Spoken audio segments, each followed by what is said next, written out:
तो आज का बाइबल स्टडी मेरे लिए बहुत इम्पोर्टेंट है। और जब मैं किसी चीज़ को इम्पोर्टेंट बोलता हूँ तो लोगों को लगता है कि बहुत खतरनाक सा कुछ होगा। हाँ, मैं खतरनाक चीज़ों को भी इम्पोर्टेंट बोलता हूँ, और सरल बातों के लिए भी मैं उसको इम्पोर्टेंट कहता हूँ। तो आज जो हम लोग सीखने जा रहे हैं ये हमारे काफ़ी क्लासेस का एक शुरुआत है। वो है, हम लोग सुसमाचार के विषय में हम लोग सीखेंगे।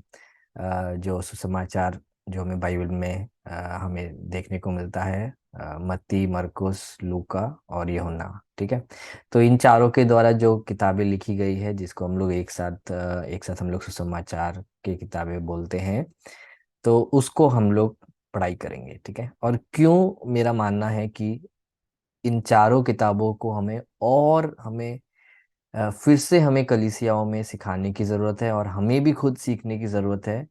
क्योंकि काफ़ी बार जब हम लोग इन किताबों के विषय में हम बात करते हैं तो हम लोग इसको बहुत सरल रूप से देखते हैं, है ना। हम ऐसे कहानियों के रूप में देखते हैं कि यीशु ने ये कहानी सिखाया, यीशु ने ये दृष्टांत दिया, यीशु ने इन लोगों को चंगाई दिया, है ना।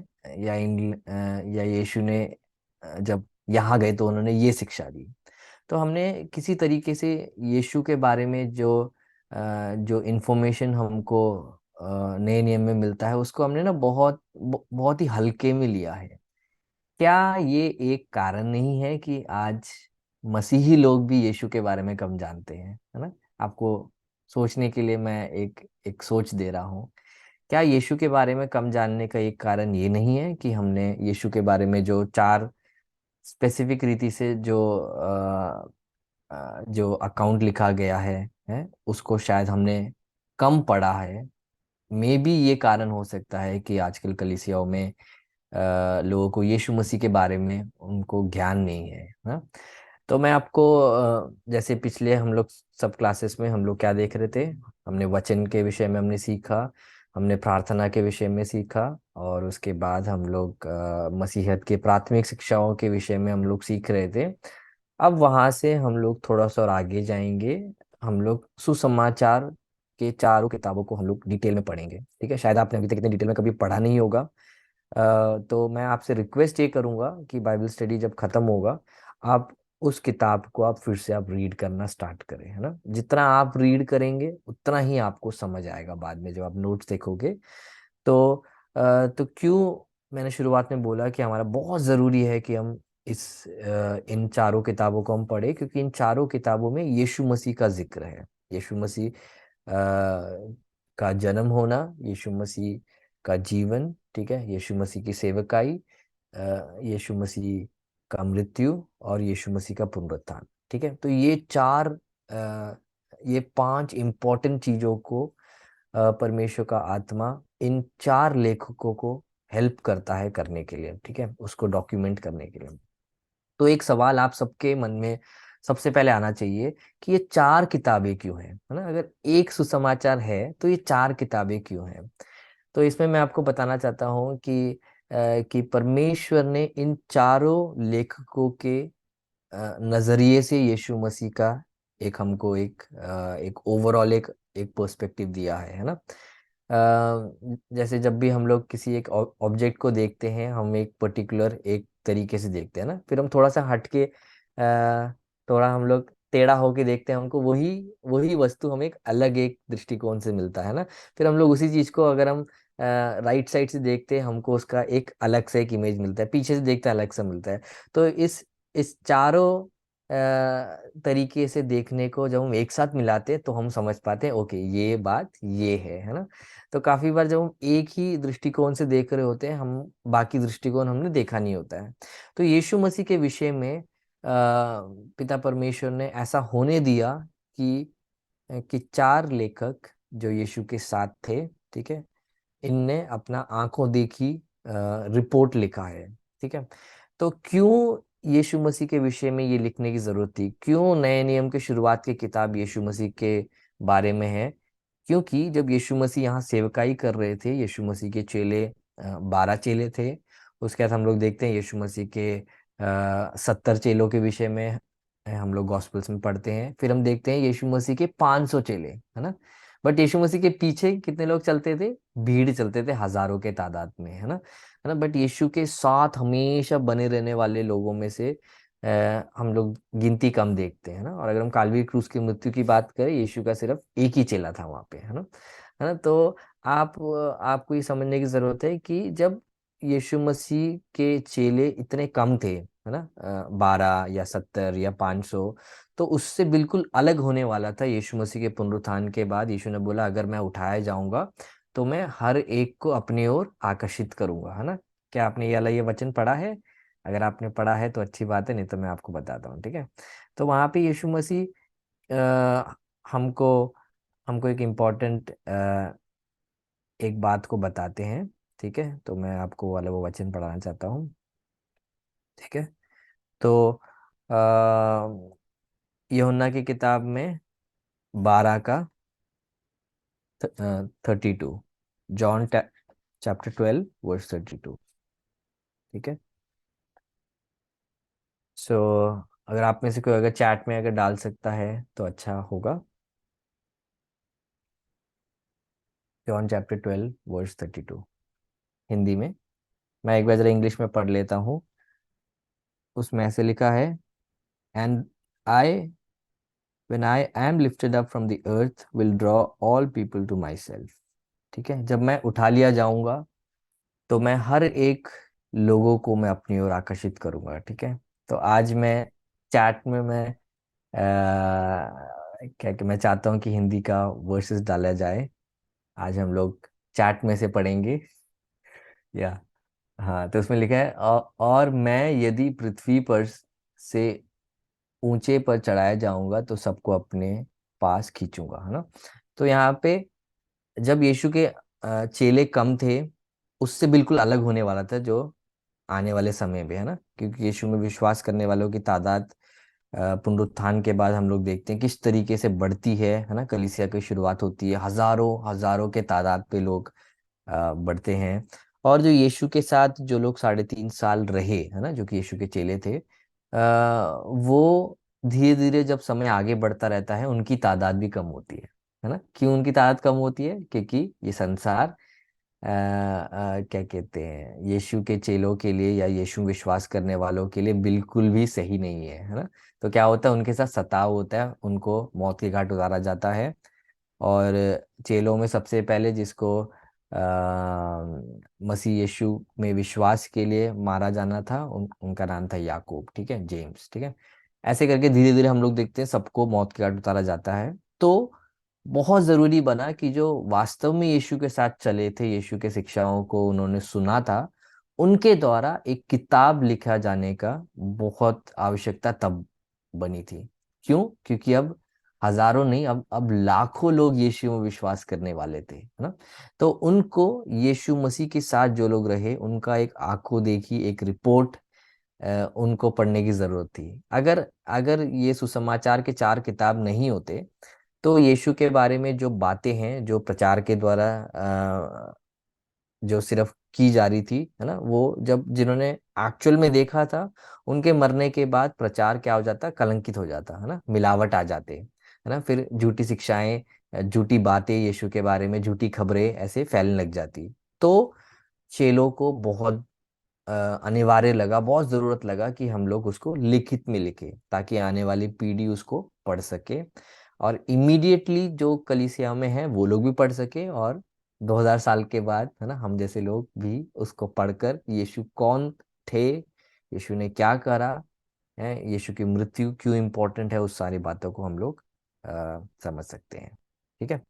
तो काफी आप में से भी काफी लोग होंगे जो ये मानते हैं कि सुसमाचार के 4 किताब बहुत सिंपल है, और जो पत्री है वो है बहुत टफ, है ना। मुझसे काफी लोग बताते हैं, भैया हम लोग जब सुसमाचार पढ़ते हैं हमको बहुत अच्छे से समझ आ जाता है ना, क्योंकि वो तो कहानी है। तो कहानी पढ़ने में तो हम सबको क्या कहते हैं, पसंद है, क्योंकि बचपन से ही हम लोग कहानी सुनते हुए आए हैं, और हम और शायद कॉमिक्स पढ़ते हुए आए थे, तो हम लोग उस नजरिए से देखते हैं। तो हमको ये यीशु मसीह के बारे में ये जो ये कहानी है हमको बहुत अच्छा लगता है ना। बट बहुत टफ क्या है भैया, पता है आपको? बहुत टफ है जो पत्रियां हैं, है ना। पत्रियां कौन सी है? अगर हम नए नियम की बात करेंगे तो पहले के चार किताब, मत्ती, मरकुस, लूका और यूहन्ना, ये यीशु मसीह के यीशु मसीह का आप मान लो बायोग्राफी जैसा मान लो, है ना, यीशु मसीह के जीवन के विषय में है। फिर उसके बाद जो हम लोग देखते हैं प्रेरितों का काम, ये कलीसिया के बायोग्राफी के विषय में, कि कलीसिया के साथ क्या हुआ, ठीक है, उसको भी हम पढ़ेंगे। बहुत जबरदस्त किताब है। जिस तरीके से लिखा गया उसको मैं आपको उस तरीके से सिखाऊंगा। उसके बाद के हम सारे देखेंगे, हम सारे के सारे पत्री है, सारे के सारे पत्री, है ना। और नए नियम का एकमात्र भविष्यवाणी का किताब कौन सा है आपको पता है ना, जिसको आप खोलते भी नहीं हो, है ना, बट यूट्यूब में जाके कुछ कुछ इधर उधर से, है ना, सुनते हो उसके विषय में, है ना, प्रकाशित वाक्य। तो काफी लोगों को लगता है कि प्रकाशित वाक्य बहुत गहरा है ना। काफी लोगों को लगता है कि जो ये पत्रियां लिखी गई पौलुस के द्वारा, पतरस के द्वारा, याकूब के द्वारा, ये सब बहुत गहराई है यूहन्ना के द्वारा। बट मेरे प्रियो, बट जितना मैं अपने समय को इसमें लगाता हूँ, उतना मुझे समझ आता है कि वो सब तो एक्सप्लेनेशन है। एक्चुअल जो था वो था ये चारों किताब, ठीक है। और जैसे यीशु ने चेलों को वायदा किया, जब पवित्र आत्मा आएगा वो तुम्हें सत्य की ओर तुम्हें लेकर जाएगा, है ना। वो अपने विषय में नहीं बताएगा, वो जो सुनेगा वो तुम्हें बताएगा, है ना। वो तुम्हें मेरे बातों को स्मरण कराएगा, है ना। सो पवित्र आत्मा चेलों के साथ किस रीति से कार्य कर रहा था, यीशु ने जो सिखाया, ठीक है, यीशु की जो शिक्षाएं जो हम लोग इन चारों किताबों में देखते हैं, उसको उनको याद कराते हुए उनको वो एक्सप्लेन कराया, है ना। मतलब यीशु ने इतना बोला, है ना, चेलों ने उसको जब एक्सप्लेन किया तो इतना बड़ा हो गया, है ना, क्योंकि यीशु, है ना, साक्षात जो परमेश्वर है, उन्होंने जो बोला है उसको एक्सप्लेन करते हुए पवित्र आत्मा के द्वारा हमको समझ आने वाली रीति में चेलों ने कलीसियाओं के लिए लिखा, ठीक है। तो तो उसलिए गॉस्पल्स क्या है? गॉस्पल्स यीशु ने जो बोला है। पत्रिया क्या है? यीशु ने जो बोला है उसको एक्सप्लेनेशन के रूप में, उसको विस्तार में, अलग अलग कलीसियाओं में जो बातें चल रही थी उनके हिसाब से चेलों ने यीशु से जो सीखा उन शिक्षाओं को वहां पे लिखा है ना। और अगर आपको पत्रियों को अगर बहुत इजी तरीके से समझना है तो पत्रियों के शुरुआत में हमेशा क्या होता है, क्या अभिवंदन होता है, किसके लिए लिखा जा रहा है और कौन लिख रहा है। उसके बाद जो जितने भी चैप्टर्स होते हैं वो शिक्षाएं होती हैं, ठीक है, कट्टर शिक्षाएं होती हैं जो कि यीशु मसीह ने जो सिखाया है वही, उसको वो लोग एक्सप्लेन करते हैं। और अंत में उन शिक्षाओं को आप कैसे यूज कर सकते हैं, ये है, हाँ। तो पत्रियों के क्या कौन से तीन भाग है? पहला कि किसके लिए लिखा जा रहा है, कौन लिख रहा है। उसके बाद क्या जो शिक्षाएं हैं मेन, ठीक है। उसके बाद उन शिक्षाओं को कैसे जीवन में लागू कर सकते हैं, हाँ? तो सारी पत्रियां अब आप इसके बाद जब आप पढ़ने लगोगे, आप इस अंडरस्टैंडिंग में पढ़ना, आपको बहुत आसानी से आपको समझ आएगा, ठीक है। तो ऐसे ही जब हम लोग यीशु मसीह की शिक्षाओं के विषय में बात करते हैं तो चार हमें पर्सपेक्टिव से हमें देखने के लिए मिलता है, ठीक है। और हम एक एक करके हम लोग उसको देखेंगे, एक एक करके हम उसको समझेंगे और हम लोग सीखेंगे कि प्रभु यीशु मसीह के विषय में जो सोच हमारी थी उसमें उसमें और भी गहराई में हमें निकलने की हमें बहुत जरूरत है, ठीक है। तो पहला जो आज हम लोग उसको सीखेंगे वो है मत्ती की किताब, ठीक है। मत्ती रचित सुसमाचार, है ना। इसीलिए बाइबल के ट्रांसलेटर्स ने खास खास अहमियत दी कि वो लिखे मत्ती रचित सुसमाचार, है ना, मरकुस रचित सुसमाचार, है ना। या उसका मतलब क्या है? मत्ती के द्वारा, है ना, या मत्ती सुसमाचार को उसने किस दृष्टिकोण से देखा, है ना। मरकुस का क्या दृष्टिकोण था, लूका का क्या दृष्टिकोण था, यूहन्ना का क्या दृष्टिकोण था। तो ये दृष्टिकोण हमें बहुत जरूरत है हमें समझने के लिए। और जैसे हम बाइबल स्टडी में आगे जाएंगे हम इस बात को समझेंगे, ठीक है। तो ये मत्ती के द्वारा लिखा गया था। और मत्ती कौन था? मत्ती एक चुंगी लेने वाला था जिसको यीशु मसीह ने उसको बुलाया और वो यीशु मसीह के पीछे हो लिया, ठीक है। उस वचन को जरा एक बार हम लोग जस्ट पढ़ेंगे। मत्ती 9 का 9 से लेके 13। आज हम लोग चैट में हम लोग वचनों को डालते हुए पढ़ेंगे। मैं इंग्लिश में भी पढ़ना चाहूंगा, उसके बाद हिंदी में भी पढ़ूंगा। आप लोग जल्दी जल्दी आप लोग चैट में डालिए। मत्ती 9 का 9 से लेके 13, ठीक है, उसमें मत्ती के बुलाहट के विषय में हम लोग देखते हैं। सो वहां पे देखते हैं कि उसने मत्ती जो कि चुंगी लेने वाला था, है ना, जो कि टैक्स कलेक्टर था, उसको उसने वहां पे बैठे हुए देखा और यीशु ने उसको आके बोला मेरे पीछे हो ले, ठीक है।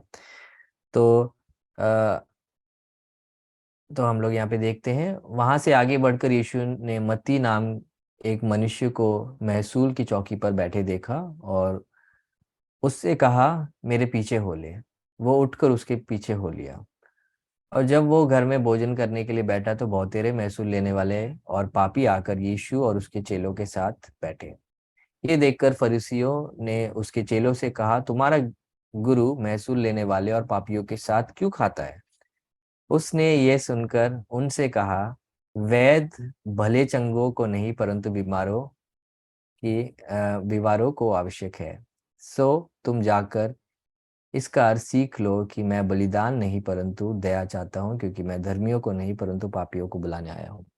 तो मत्ती की बुलाहट हम मत्ती के किताब को पढ़ने से पहले हम समझेंगे, तभी आपको उसकी अहमियत समझ आएगी, ठीक है।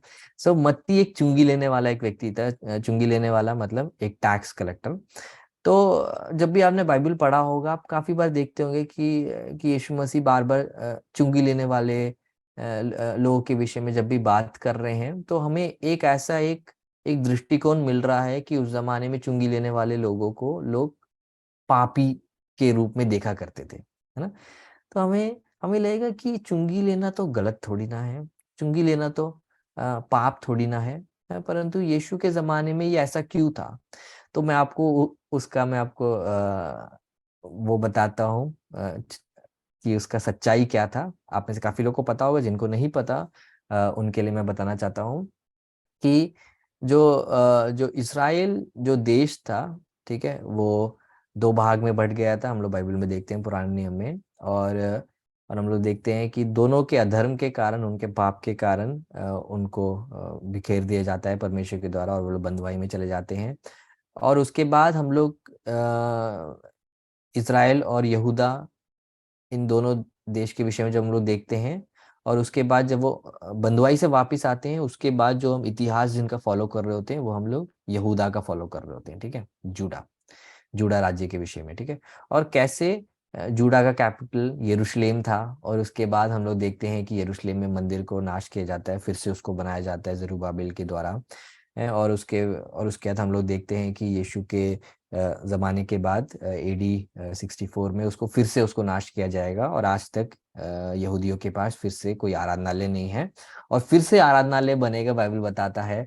और इस आराधनालय बनने में एंटी क्राइस्ट जो होगा वो मदद करेगा, और वो उनको चकमा दे देगा। ये सब कुछ देखो बाइबल में पहले से ही लिखा हुआ है ना। तो आप तैयार हो जाइए कि ये सारी बातें बहुत जल्दी होने वाली है। तो यहूदी लोगों के ऊपर जिनका शासन चलता था, जैसे हमारे हमारे देश के ऊपर शासन एक जमाने में ब्रिटिश लोगों का चलता था, है ना।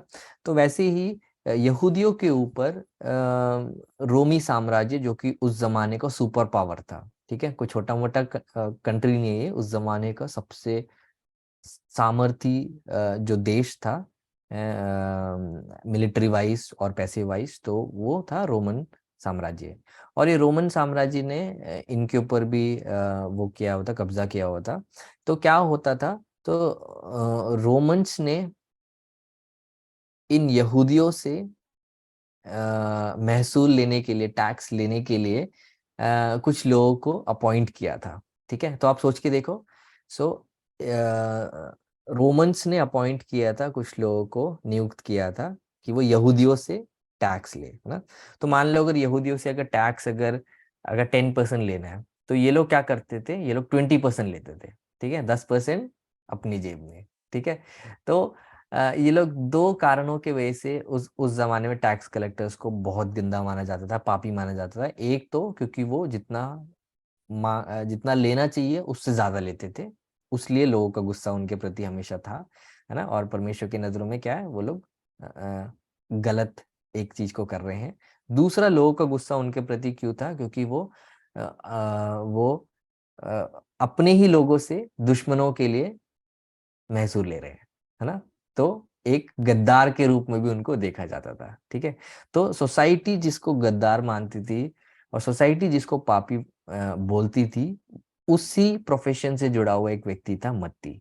ठीक है, तो मत्ती के पास यीशु का आना और यीशु का ये कहना मेरे पीछे हो ले, तो हम यहाँ बैठ के अभी हम उसकी गहराई को हम नहीं समझ पा रहे, है ना। बट जैसे ही मत्ती ने सुना होगा तो मत्ती की रूह कांप उठ गई होगी, क्योंकि यीशु जो कि एक पवित्र अ, उस जमाने में उन लोगों के नजरों में सिर्फ एक नबी के रूप में जो था, वो पवित्र एक व्यक्ति, एक एक पापी से, और समाज ने जिसको नीचा माना है, उस व्यक्ति को बोल रहा है मेरे पीछे आ जा, यानी तो मेरा चेला बन जा, है ना। और हम लोग क्या देखते हैं, मत्ती को यीशु ने बुलाया और मत्ती ने बोला कि नहीं यीशु, मैं 40 दिन की उपवास रखता हूँ, है ना, क्योंकि ये तो मेरी जिंदगी की बात है ना। और है ना, छोटे मोटे से ये तो हम लोग निर्णय ले लेते हैं, बट ये तो बड़ी बात है ना। तो मुझे थोड़ी दिन उपवास में बैठने की जरूरत है। क्या हम वैसे देखते हैं? नहीं, हम क्या देखते हैं, यीशु ने उसको आके बोला, यीशु ने उससे कहा मेरे पीछे हो ले, वो उठकर उसके पीछे हो लिया, है ना।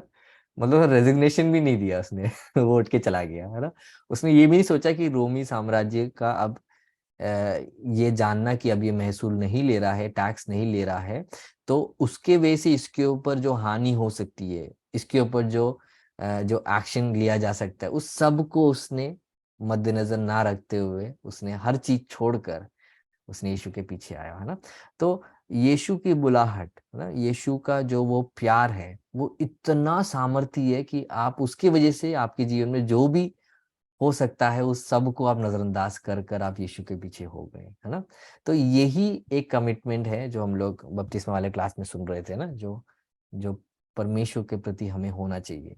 तो हम लोग देखते हैं मत्ती ये सब कुछ ये छोड़कर यीशु के पीछे होता है, और वो उस समय से ही वो यीशु के क्या समाचार को सुन रहा है, शिक्षाओं को सुन रहा है, चमत्कारों को देख रहा है। और क्या, जब यीशु की मृत्यु होती है तो वो भी उन चेलों में से एक बनता है जो भाग जाते हैं ना, जो यीशु को छोड़ देते हैं गतसमना के उस बगीचे में।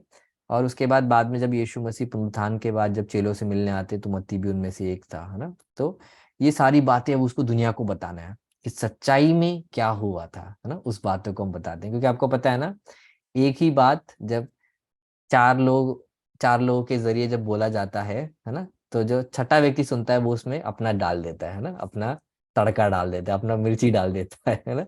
असली बात थी वो काफी बार वो हट जाता है। तो इसीलिए उन लोगों के द्वारा ये लिखा जाना बहुत जरूरी था, क्योंकि लिखे जाने वाले बात को आप हटा नहीं सकते हो, है ना, क्योंकि वो तो अब लिखा गया है, उसमें आप परिवर्तन नहीं कर सकते, आप बदलावट नहीं कर सकते हो। तो सबसे पहला क्वालिफिकेशन मत्ती का क्या है कि वो यीशु के साथ था, तो उसने सारी बातों को उसने देखी थी, इसलिए वो क्वालिफाइड है उन बातों को जिक्र कर कर उन बातों को हमारे लिए या आने वाले पीढ़ी के लिए लिखा जाना। ठीक है, और वो उन 12 चेलों में से एक था जो यीशु के साथ हर हर समय थे। हमने क्या देखे, यीशु के 3 ग्रुप के चेले थे, एक तो 12 थे, एक तो 70 थे और एक तो 500 थे, है ना। तो 500 के विषय में ऑलरेडी मैं आपको बता चुका हूँ। कुरिन्थ की कलीसिया के लिए जब पत्री लिखी गई तो पौलुस ने वहां पे बताया कि यीशु मसीह पुनरुत्थान के बाद एक एक समय पे 500 चेलों के साथ वो हुए थे, प्रकट हुए थे, है ना। तो वहां से हमको वो नंबर मिलता है 500। तो यीशु पुनरुत्थान के बाद 500 लोगों से मिले थे, बट पेंतिकोस के दिन कितने लोग थे प्रार्थना और क्या विनती करते हुए? आप में से कितने लोग चैट में बता पाओगे, पेंतिकोस के दिन कितने चेले थे जो यीशु की बात मान के प्रार्थना और विनती में बैठे हुए थे, है ना। मैं वो नंबर वेट कर रहा हूँ, आप में से कोई चैट में लिखेगा तो, है ना। तो कुरिन्थ के पत्री में पौलुस बताता है 500 लोगों ने यीशु को देखा था। बट जब हम लोग प्रेरितों के काम में देखते हैं कितने लोग पवित्र आत्मा का इंतजार कर रहे थे, आप में से कोई नहीं लिख रहा, शायद किसी को पता नहीं होगा, यानी तो आप लोग नोट्स बना रहे हैं। हाँ, जो भी है मैं आपको बता दूं, 120, है ना। तो 380 लोग पेंतिकोस के दिन यीशु की बात मानकर पवित्र आत्मा के लिए इंतजार नहीं कर रहे थे, है ना। तो अगेन हम लोग क्या देखते हैं, बुलाए काफी लोग जाते हैं बट चुने कम होते हैं ना, है ना, क्योंकि चुनाव जिनका होता है वो लोग बहुत कम होते हैं, जो लोग एक्चुअल में जाते हैं। हाँ, हमारे पास एक आंसर आया, हाँ, परमेश्वर आपको आशीष करे, यस 120 लोग थे। ठीक है, तो हम लोग देखते हैं कि मत्ती के द्वारा लिखे जाना अनिवार्य था, क्योंकि वो उन 12 चेलों में से एक था, वो उन 120 में से एक था। ठीक है, तो उसको फर्स्ट हैंड उसने ये सारी बातें उसने देखी, ठीक है। और जैसे मैंने आपको पिछली बार भी बताया था कि जब हम लोग इन इन चार गॉस्पेल अकाउंट्स के बारे में जब बात करते हैं, तो मत्ती नहीं था जो पहले लिखा गया था, मरकुस था जो सबसे पहले लिखा गया था, ठीक है। तो पहले मरकुस लिखा गया था, और उसके बाद हम लोग देखते हैं उसके बाद मत्ती लिखा गया था। आप में से किसी ने अपने आप को अनम्यूट कर दिया था, प्लीज अपने आप को अनम्यूट ना करें।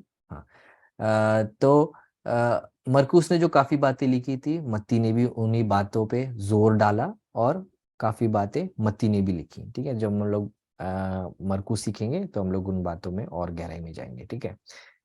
तो मैं अभी क्या करूंगा, आपको थोड़ा सा और इस इन बातों को मैं समझाऊंगा, उसके बाद मैं आपको एक ढांचा दूंगा पूरे किताब का, ठीक है। तो जब मैं आपको ये ढांचा दूंगा, जितने लोग लिख रहे हैं उसको लिखिएगा, जितने लोग बाद में वीडियो में देखेंगे आप भी उसको लिखिएगा। अगर नहीं लिखोगे आपको इसका पूरा समझ नहीं आएगा, ठीक है। मत्ती की पूरे किताब का मैं आपको ढांचा दे रहा हूँ, उसके बाद मैं आपको एक्सप्लेन करूंगा, ताकि आप सबके लिए वो यूजफुल रहे, ठीक है। तो आप सबके सब अपने नोट्स में आप लिखने लग जाइए मत्ती के पूरे किताब का आउटलाइन, पूरा किताब। इसके आधार पे आप जब बाइबल पढ़ेंगे आपको आसानी होगी कि कहाँ से कहाँ पे क्या तक है, ठीक है। तो मत्ती के किताब का ढांचा क्या है कि यीशु मसीह के पैदा होने, मतलब इंसानी शरीर में आने, और उनके शुरुआती सालों का पूरा जिक्र हम लोग देखते हैं चैप्टर 1 से लेकर 2 तक में, ठीक है। सो यीशु मसीह का इस पृथ्वी में आना, ठीक है, इंसानी शरीर में आना, और यीशु के जिंदगी के पहले के प्राथमिक जो वर्ष है उसका जिक्र हम लोग पहले और दूसरे अध्याय में देखते हैं। और ये पहले और दूसरे अध्याय के अंतर्गत क्या क्या बातें आती हैं, पहले अध्याय के 1 से लेकर 17 तक यीशु मसीह का वंशावली है, ठीक है। इस सब में मैं बाद में जाऊंगा, बहुत इंटरेस्टिंग है यीशु मसीह का वंशावली, ठीक है। यीशु मसीह का वंशावली पहले अध्याय के 1 से लेकर 17 तक है, और 1 के 18 से लेकर 20 तक हम लोग यीशु मसीह के बर्थ के विषय में देखते हैं, यीशु मसीह के पैदा होने के विषय में हम लोग 1 के 18 से लेकर 20 तक देखते हैं, ठीक है। सॉरी, 1 के 18 से लेकर 2 के 12 तक, सॉरी, 1 के 18 से लेकर दूसरे अध्याय के 12वें आयत तक हम यीशु मसीह के जन्म से जुड़े हुए बातों को हम लोग देखते हैं, ठीक है। और हम लोग इसके बाद यीशु मसीह के पेरेंट्स के साथ यीशु मसीह का इजिप्ट में, है ना, मिस्र देश में जाने के विषय में हम लोग दूसरे अध्याय के 13 से लेके 23 तक देखते हैं, ठीक है। दूसरा अध्याय, ये मैं मत्ती के बारे में बोल रहा हूँ, कोई अचानक से चैट में मत लिख देना प्रकाशित वाक्य है क्या, ठीक है। हम लोग मत्ती के विषय में सीख रहे हैं। तो मत्ती के 2 के 13 से लेके 23 तक हम लोग यीशु मसीह के पेरेंट्स के साथ यीशु मसीह मिस्र में जाने के विषय में हम लोग उन आयतों में देखते हैं। और हम लोग जब तीसरे अध्याय में आ जाते हैं, तीसरे अध्याय में हम लोग यीशु मसीह के सेवकाई की शुरुआत के विषय में देखते हैं, ठीक है। तीसरे अध्याय के 1 से लेकर 4 के 11 तक, ठीक है। तीसरे अध्याय के 1 से लेकर 4 के, मतलब चौथे अध्याय के 11वें आयत तक हम यीशु मसीह के सेवकाई से जुड़े हुए चीजों को हम देखते हैं, ठीक है। जिसमें पहला जो है, पहला जो हम लोग देखते हैं वो है यीशु मसीह के सेवकाई से जुड़े हुए पहले बात को हम क्या देखते हैं, वो है यूहन्ना बपतिस्मा देने वाला, ठीक है। यीशु मसीह के सेवकाई से ही जुड़ा हुआ है वो। तो उनके विषय में हम लोग देखते हैं 3 का 1 से लेके 12 तक, ठीक है। ये सारा जब हम यूट्यूब में डालेंगे तो एडिट करके मैं विश्वास करता हूँ वहाँ पे लिख कर आएगा, ताकि आप सबके सब उसको भी स्क्रीनशॉट ले सकते हैं। सो यूहन्ना बपतिस्मा देने वाले के विषय में तीसरे अध्याय के 1 से लेके 12 तक में है। उसके बाद तीसरे अध्याय के 13 से लेके 17 तक यीशु मसीह के बपतिस्मा के विषय में हम लोग देखते हैं, 4 आयतों में हम लोग यीशु मसीह के बपतिस्मा के विषय में देखते हैं। उसके बाद हम लोग चौथे अध्याय के 1 से लेके 11 तक यीशु मसीह का शैतान के द्वारा जो मुठभेड़ होता है कि क्या वो आके यीशु मसीह को क्या कहते हैं, वो प्रलोभन देकर यीशु मसीह को गिराने की जो कोशिश करता है, वो हम लोग चौथे अध्याय के 1 से लेकर 11 तक देखते हैं, और कैसे तीनों बार यीशु मसीह विजयी हुई। और यीशु मसीह आज भी, यीशु मसीह हर एक बात में आज भी विजयी हैं। तो वो भी आप ध्यान रखना। तो इसके बाद हम लोग देखते हैं यीशु मसीह की सेवकाई जो गलील में हुई, उसके विषय में हम लोग देखते हैं 4 के 12 से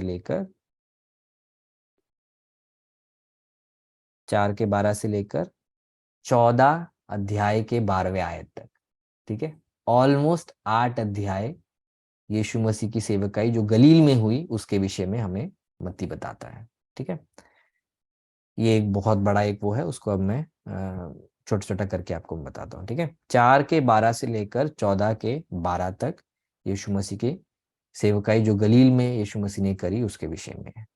ठीक है, तो गलील में जो सेवकाई करी उसका शुरुआत हम लोग देखते हैं चौथे अध्याय 12 से लेके 25 तक। ठीक है, यीशु मसीह ने जो गलील में जो सेवकाई करी उसका शुरुआत। उसके बाद हम लोग देखते हैं जो आप सबको बहुत पसंद है, आप लोग रीड करके जो भूल जाते हो, वो है पहाड़ी उपदेश। यीशु मसीह का 5वां अध्याय से लेकर 7वें अध्याय तक यीशु मसीह का पहाड़ी उपदेश है। ठीक है, और उसके बाद हम लोग देखते हैं यीशु मसीह ने जो चिन्ह और चमत्कारों को जो करे उसका एक एक साथ एक एक एक सम्मिलन हम लोग देखते हैं, एक साथ एक कलेक्शन देखते हैं यीशु मसीह के मिरेकल्स का 8वां अध्याय और 9वें अध्याय में। ठीक है, मत्ती 8वां अध्याय और 9वां अध्याय में हम यीशु मसीह के चमत्कारों का एक कलेक्शन देखते हैं। और हम लोग 12 चेलों को सेवकाई के लिए नियुक्तिकरण के विषय में हम लोग देखते हैं 10वें अध्याय में। ठीक है, तो मत्ती 10वें अध्याय में 12 चेलों को यीशु मसीह नियुक्त कर कर उन्हें क्या क्या बता रहे हैं उसके विषय में हम लोग वहां पे देख सकते हैं। और हम लोग जब 11वां अध्याय और 12वां अध्याय पढ़ते हैं उसमें अगेन गलील के देश में यीशु ने जो सेवकाई करी उसके विषय में वहां पे जिक्र है, उसको भी आप लिख के रखिए। उसके बाद जो मत्ती रचित सुसमाचार उसका 13वां अध्याय जो है वो बहुत ही इम्पोर्टेंट है। उसमें हम लोग दृष्टांत देखते हैं स्वर्ग राज्य के विषय में। स्वर्ग राज्य के काफी दृष्टांत हम एक ही अध्याय में देखते हैं, वो है मत्ती 13वां अध्याय। ठीक है, और हम लोग यीशु मसीह की सेवकाई के विषय में लोगों की क्या प्रतिक्रिया थी, ठीक है, उसको हम लोग देखते हैं 14वां अध्याय के 1 से लेके 12 में, कि लोग क्या सोचते थे, है ना, जो भीड़ यीशु के पीछे चलती थी वो यीशु के सेवकाई के विषय में क्या सोचती थी, वो हम लोग देख सकते हैं 14वां अध्याय के 1 से लेके 12 तक। ठीक है, आगे जब हम जाते हैं तो यीशु मसीह ने अपने आप को गलील से कैसे दूर कर लिया उसके विषय में हम लोग देखते हैं 14वां अध्याय 13 से लेकर 17वां अध्याय के 20 तक, कि कैसे यीशु मसीह अब गलील से हटकर सेवकाई करते हुए हम लोग देखते हैं। यह है 14 के 13 से लेके 17 के 20 तक। ठीक है, आप में से काफी लोग मेरा शक्ल ऐसी देख रहे हैं जैसे कि पता नहीं मैं और किसी और कोई ग्रंथ सिखा रहा हूँ, बट मैं विश्वास कर रहा हूँ कि आप लोग सब इस वीडियो को जब आएगा आप लोग उसको फिर से देखेंगे, और जो लोग लिख रहे हैं उनके लिए मैं स्पेसिफिकली मेहनत करके ये आयतें बता रहा हूँ। ठीक है, आप लोग घबराइएगा ना, मैं इसको फिर से अभी एक्सप्लेन करूंगा इन सारी चीजों को, आप डरिए ना। ठीक है, तो हम लोग 14वें अध्याय के 13 से लेके 17 के 20 तक हम यीशु मसीह की सेवकाई गलील के बाहर कहाँ कहाँ हुई उसके विषय में हम लोग देखते हैं। ठीक है, तो हम लोग देखते हैं कि ईस्ट की ओर, है ना, ईस्ट की ओर, जहाँ पे ईस्ट मतलब मेरे से शायद पूरब है ना। हाँ, तो पूरब में यीशु मसीह की सेवकाई गलील के पूरब में जो एरियाज थे वहाँ पे कहाँ कहाँ हुई उसके विषय में हम लोग 14 के 13 से लेके 15 के 20 तक हम लोग देख सकते हैं। पहला जो जगह था वो था फीनिका करके एक जगह है, जहाँ पे 15 के 21 से लेकर 28 तक हम लोग देख सकते हैं फीनिका।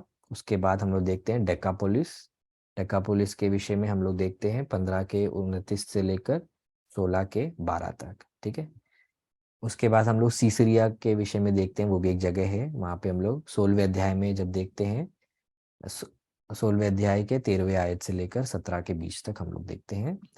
उसके बाद हम लोग अंतिम चरण में आ जाते हैं कि यीशु मसीह की सेवकाई गलील के प्रदेश में, वो हम लोग 17वें अध्याय में देखते हैं। 17वें अध्याय 22 से लेकर 18 के 32 तक, 35 तक, ठीक है। अब इस 17वें अध्याय में यीशु मसीह अपने मृत्यु के विषय में पहली भविष्यवाणी करते हैं कि यीशु मसीह क्या जो अपने प्राण को जो देने वाले हैं उसके विषय में यीशु मसीह यहाँ पे बताने लगते हैं। यह है 17वें अध्याय के 22 और 23 में। उसके बाद हम लोग देखते हैं 17वें अध्याय के 24 से लेके 27 में मंदिर में दिए जाने वाले टैक्स को लेकर यीशु मसीह का जो वो होता है उसके विषय में वहाँ पे जिक्र है। उसके बाद परमेश्वर के राज्य में जो जो जीवन कैसा होना चाहिए, या परमेश्वर के राज्य का जो भागी है उसका जीवन कैसा होना चाहिए, उसके विषय में मत्ती रचित सुसमाचार 18वें अध्याय में आप देख सकते हो, ठीक है। तो ये सब मैं आपको अलग अलग क्यों बता रहा हूँ कि अब आप इन सारे बातों को अलग अलग रीति से भी आप पढ़ सकते हो, ठीक है, 18वें अध्याय में। अब हम लोग देखते हैं यीशु मसीह की सेवकाई यूदा और पेरिया नाम की एक जगह में। आ, हम लोग 19वें अध्याय और 20वें अध्याय में हम उन बातों को देख सकते हैं, ठीक है। अब हम लोग यीशु मसीह की शिक्षाओं को देख सकते हैं काफी चीजों के विषय में। तो यीशु मसीह ने डिवोर्स के विषय में क्या सिखाया उसके विषय में हम लोग देख सकते हैं 19वां अध्याय 1 से लेके 12 तक, ठीक है। यीशु मसीह ने छोटे बच्चों के विषय में क्या सिखाया 19वें अध्याय में हम 13 और 15 में देख सकते हैं, 13 से लेके 15 में। और उस धनी क्या कहते हैं वो जवान जो व्यक्ति यीशु के पास आया था, जिसको यीशु ने कुछ बातें बोली और वो यीशु के पास से पहला व्यक्ति जो यीशु के पास से दुखी गया, वो जवान व्यक्ति था। उसके विषय में हम लोग देख सकते हैं 19वां अध्याय में 16 से लेके 30वां वचन तक, ठीक है। उसके बाद हम लोग स्वर्ग राज्य का जिक्र एक दृष्टांत में देखते हैं।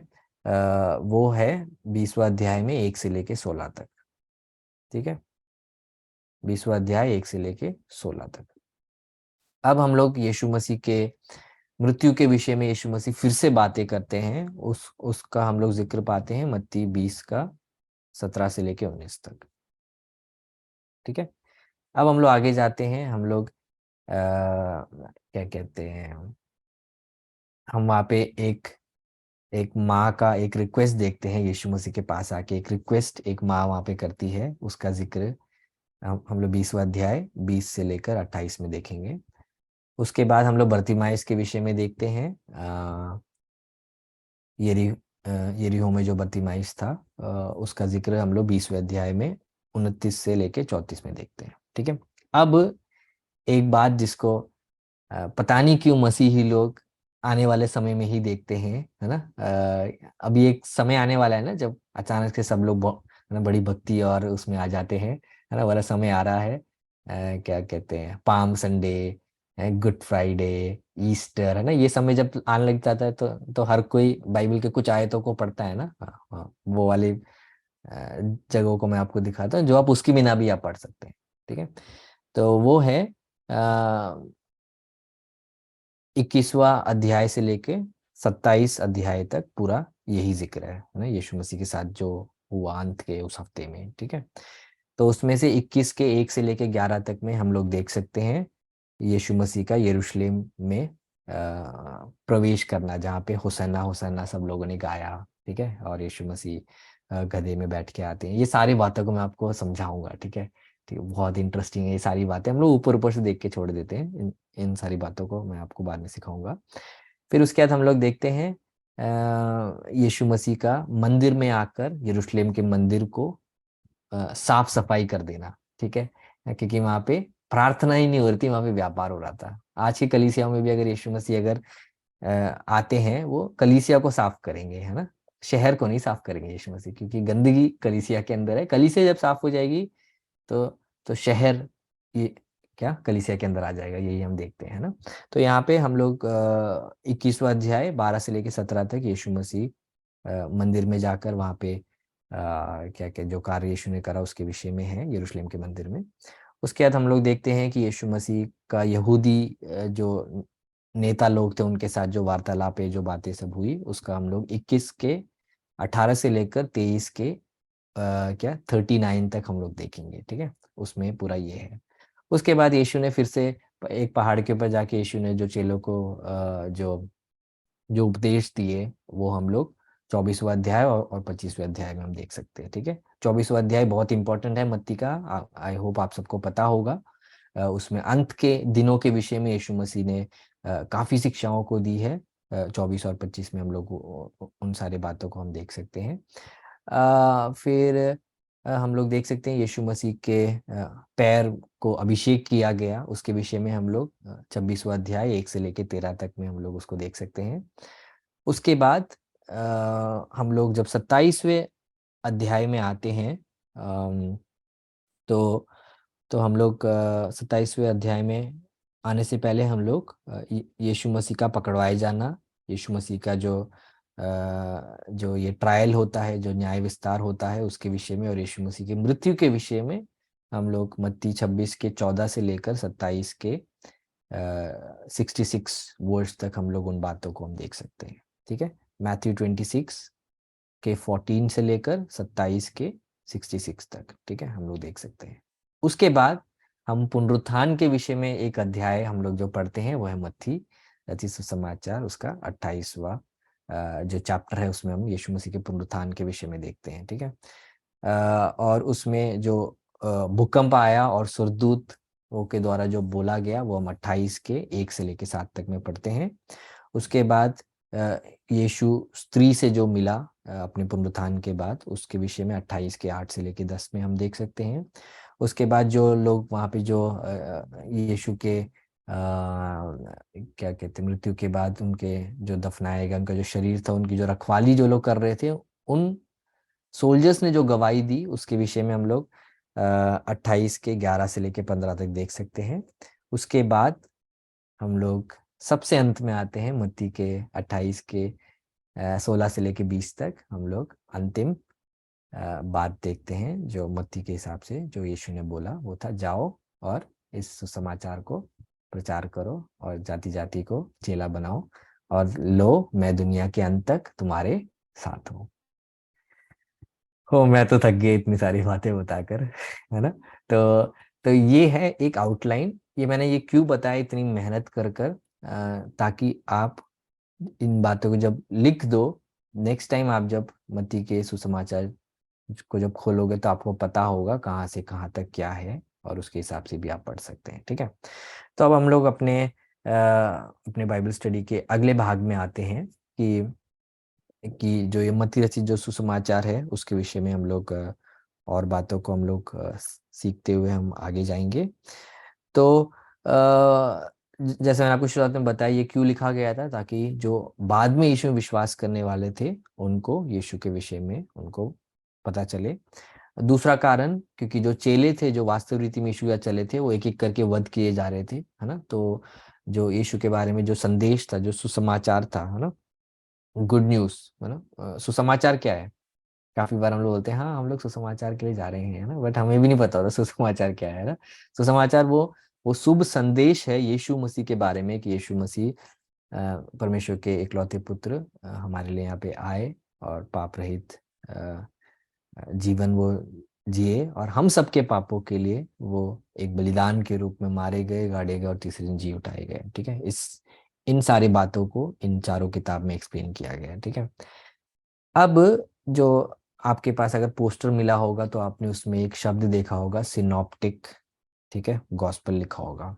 ठीक है, तो सिनॉप्टिक गॉस्पेल किसको बोलते हैं, इन इन चार सुसमाचार में इन तीन सुसमाचारों को एक साथ हम लोग मत्ती, मरकुस, लूकोस या लूका, इन तीनों को हम एक साथ हम लोग सिनॉप्टिक गॉस्पेल बोलते हैं। सिनॉप्टिक गॉस्पेल का क्या मतलब है कि उसमें से जो आगे का जो शब्द है सिंक, उसका मतलब है साथ, और ऑप्टिक का मतलब है क्या, देखा जाना, है ना। तो इन तीनों का जो दृष्टिकोण है एक ही समान है, इसलिए इनको सिनॉप्टिक वाला ये शब्द यूज करते हुए इन तीनों हम सुसमाचार को हम वैसे हम पढ़ते हैं, सिनॉप्टिक गॉस्पेल। ठीक है, तो इस सिनॉप्टिक गॉस्पेल में हम लोग जो मत्ती के विषय में जो हम लोग देख रहे हैं, तो मत्ती ने काफी बातों का जिक्र करा है, उसके विषय में हम लोग यहाँ पे देखते हैं। और जैसे मैंने आपको बताया कि मत्ती से पहले लिखा गया था मरकुस, और मरकुस की किताब अगर आप पढ़ोगे उसमें यीशु मसीह के पैदा होने के विषय में कोई जिक्र नहीं है ना। है ना? वो व्यक्ति बहुत जल्दी जल्दी जल्दी जल्दी यीशु मसीह के विषय में बता रहा है, अगर आप मरकुस की किताब पढ़ोगे। अगर आप अगर आप लूका अगर आपने पढ़ा है तो आपने ध्यान दिया होगा कि लूका बहुत सिस्टमैटिक तरीके से, बहुत क्या गौर देकर एक एक बातों को एक्सप्लेन कर रहा है ना। और मत्ती के विषय में अगर हम बात करेंगे तो मत्ती ने बाकी चीजों पे ज्यादा फोकस करा है, ठीक है। और अगर हम यूहन्ना के विषय में बात करेंगे, यूहन्ना ने तो एक अलग लेवल पे यीशु मसीह के विषय में बताया है ना? तो सबका अपना अपना नजरिया, सबका अपना अपना तरीका, जैसे उन्होंने यीशु को देखा। और हम एक साथ मिलकर जब हम इन बातों को पढ़ते हैं, हम यीशु मसीह के विषय में हम चार अलग अलग हम लोगों के द्वारा हम यीशु मसीह के विषय में हम लोग जानेंगे, ठीक है। तो मत्ती रचित सुसमाचार के कुछ खासियत मैं आपको बताता हूँ, आपको बहुत इंटरेस्टिंग रहेगा उसको समझने के लिए, कि मत्ती ने मरकुस के द्वारा लिखे हुए उन्हीं इंफॉर्मेशन को यूज किया और उसके ऊपर अपनी इंफॉर्मेशन को उसने ऐड किया जो मरकुस ने नहीं करा। और मरकुस का वो नहीं करने का जो कारण था वो मैं आपको जब मरकुस की किताब सीखेंगे उसमें मैं आपको बताऊंगा, है। क्योंकि मरकुस को वो जल्दी जल्दी, है ना, उसको एक्सप्लेन करे बिना उसको बस ऐसे न्यूज़ उसको देना था, है ना। न्यूज़पेपर्स में आप क्या देखते हैं, न्यूज़पेपर में एक एक अगर एक टॉपिक है उसको उसको एक्सप्लेन करके बस लिखा जाता है ना। बट अगर आप उसी सेम टॉपिक अगर आप एक किताब पढ़ते हो तो किताब में तो पूर्ण रीति से लिखा जाता है ना। तो मरकुस का जो वो था सुसमाचार, वो किताब के रूप में नहीं, वो एक अखबार के रूप में लिखा गया, क्योंकि वो बहुत जल्दी जल्दी बोल रहा है वो हर एक चीजें, है ना। आप जब उसको पढ़ोगे, अभी जब मैं इतना फोर्स करके एम्फोसिस डाल रहा हूँ, तो अब आप इसके बाद जब पढ़ोगे तो आपको समझ आएगा कि मैथ्यू बहुत आराम आराम से एक्सप्लेन कर रहा है, मरकुस बहुत जल्दी जल्दी, है ना। ये हुआ, ये हुआ, वो हुआ, ये हुआ, ये हुआ, है ना। और जब मरकुस की किताब में यीशु ने क्या करा उस पे बहुत फोकस है, ठीक है। बट मत्ती ने यीशु ने जो करा है उस पे ज्यादा फोकस नहीं है, यीशु ने क्या सिखाया। आई होप आपको समझ आ रहा है ना, क्यों हमें ये चारों किताब हमें पढ़ने की जरूरत है, कि सबने एक एक चीजों पे उसने फोकस करा है। तो मरकुस ने यीशु ने क्या क्या करा, ठीक है, उसके विषय में है। तो अगर आपको अगर एक हल्का से एक डाउट आ रहा है, मैं जस्ट आपको एक दो वचनों से ही मैं आपको उसका बोध देना चाहता हूँ। जल्दी से मेरे साथ आइए, मरकुस की किताब, ठीक है। पहला अध्याय, पहला अध्याय उसका हम लोग पहला वचन हम लोग जब पढ़ेंगे तो उसमें ऐसे लिखा है, the beginning of the good news about Jesus the Messiah the son of God as it is written in यशायाह द प्रोफेट। तो यीशु मसीह का जो समाचार है, ये बोल के उसने शुरू करा है। यीशु मसीह के विषय में ये बातें हैं बोल के शुरू करा है, यीशु मसीह के बारे में नहीं बताया उसने डायरेक्ट, है ना। और उसके बाद तुरंत हम लोग क्या देखते हैं कि उसने चौथे अध्याय से उसने, सॉरी चौथे आयत से किसके विषय में बताना शुरू कर दिया, यूहन्ना बपतिस्मा देने वाले के विषय में, है ना। और 9वें आयत होते होते, मतलब 5 आयत के बाद इमीडिएटली यीशु के बारे में उसने बता दिया। और यीशु का जन्म, ये यीशु के माता पिता, उसके ऊपर कुछ भी फोकस नहीं करा, तुरंत यीशु ने क्या क्या करा उसके विषय में बता दिया। बट अगर आप मत्ती की किताब पढ़ेंगे, मत्ती में ऐसा नहीं करा, है ना। मत्ती में यीशु की वंशावली लिखने के लिए उसने समय निकाला, और जो विद्वान लोग आए थे यीशु से मिलने के लिए उनके बारे में बताया, है ना। यीशु मसीह का क्या जन्म का जिक्र किया गया कि कैसे स्वर्गदूत और के द्वारा जो बातें बताई गई। हम लोग लूका में जाते हैं, लूका में भी हम यही सीन देखते हैं, है ना, कि मरियम के पास आके स्वर्गदूत ने क्या बोला है, उस सब के बारे में सब थोड़ा थोड़ा सा डिटेल में मिलता है ना। बट मरकुस नहीं, क्योंकि ये मुझे जल्दी से बताना है, लोगों को जल्दी से बताना है यीशु के बारे में। और उसने वो जल्दी वाला जो एस्पेक्ट है वो आपको जब मरकुस पढ़ोगे आपको समझ आएगा, ठीक है। तो मरकुस की किताब में जो बातें मरकुस ने ऐड नहीं करी, वो बातें मत्ती ने अपनी किताब में बताया, जिसमें से एक मैं आपको बताना चाहता हूँ। ये जो विद्वान लोग जो यीशु से मिलने आए थे, उसका जिक्र मरकुस ने नहीं करा, है ना। लूका ने भी नहीं करा, यूहन्ना ने तो बिल्कुल नहीं करा, बट मत्ती ने उसको करा, ठीक है।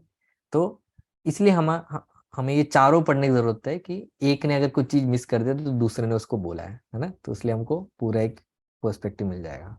और जैसे मैंने आपको शुरुआत में बताया, मरकुस ने यीशु ने क्या करा उसके विषय में ज्यादा, बट मत्ती ने यीशु ने क्या सिखाया उसके विषय में, है ना। तो जितने लोग सिर्फ मरकुस का वो पढ़ेंगे, उन्होंने यीशु ने क्या सिखाया है उसके ऊपर उनको ज्यादा उनको अंडरस्टैंडिंग नहीं होगा, है ना। तो सेम मैथ्यू जो लोग पढ़ेंगे, उन्होंने यीशु ने क्या सिखाया उसके बारे में डिटेल में उसने लिखा है, बट यीशु ने क्या क्या करा उसके विषय में उसने उतना फोकस नहीं करा, मतलब उसका पॉइंट, मेन पॉइंट और कुछ था। ठीक है।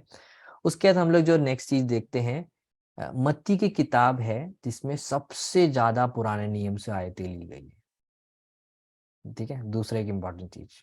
ठीक है, सबसे ज्यादा अगर किसी ने अगर पुराने नियम को अगर कोट करा है, ठीक है, वो मत्ती की किताब है।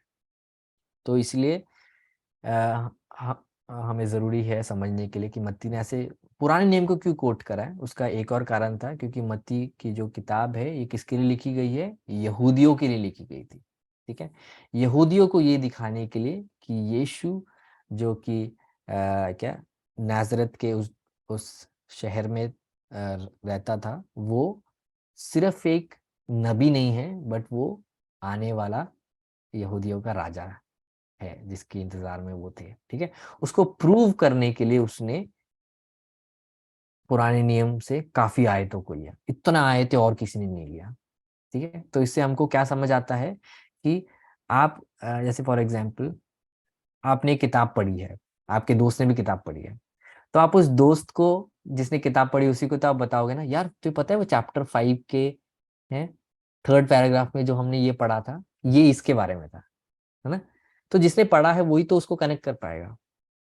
तो जिसने इसके बारे में नहीं पढ़ा उसको नहीं समझ आएगा एशिया कौन है, उसको ही नहीं समझ आएगा कि भविष्यवक्ता का किताब क्या है ना। बट हम लोग जब देखते हैं कि मत्ती ने काफी पुराने नियम से आयतों को लेकर ये आयतों से ही सिद्ध करा है कि यीशु ही मसीहा था, यीशु ही यहूदियों का क्या छुटकारा करने वाला था जिसके इंतजार में वो बैठे हुए थे। ठीक है, और जो एक अगला एक बात जो हम लोग देखते हैं, मत्ती ने अपने इस सुसमाचार के इस किताब को इस तरीके से अरेंज किया है कि उसमें 5 भाग हम देख सकते हैं।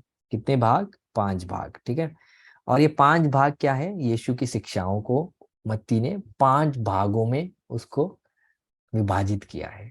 तो ये 5 से आपको कुछ समझ आ रहा है? अगर आप में से किसी को भी अगर वो 5 वाले शब्द से अगर कुछ समझ आ रहा है तो आप इस चैट में आप लिख दीजिएगा।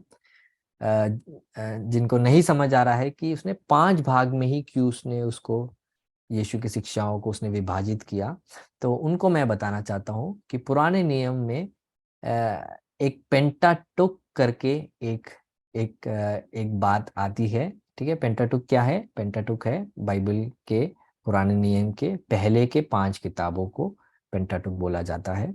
ठीक है, जो कि क्या कहते हैं, सृष्टि के विषय में, और मूसा के द्वारा जो परमेश्वर जो नियम लेके आए, है ना, और ये लोग कैसे बंधुआई में थे उसके विषय में, वो 5 किताबें हैं उसको पेंटाटुक बोला जाता है। तो जिस तरीके से पुराना नियम का निचोड़ है वो 5 किताब, वैसे ही इसने, क्योंकि वो यहूदियों को लिख रहा है, तो यहूदियों के लिए उसने यीशु की शिक्षाओं को भी 5 भाग में बांट के दिखा दिया। ठीक है, जैसे पुराने नियम के का निचोड़ है वो 5 किताब, वैसे ही नया नियम का निचोड़ है यीशु मसीह की शिक्षाएं, जिसको उसने 5 भाग में उसने उसको क्या उसने उसको बांटा।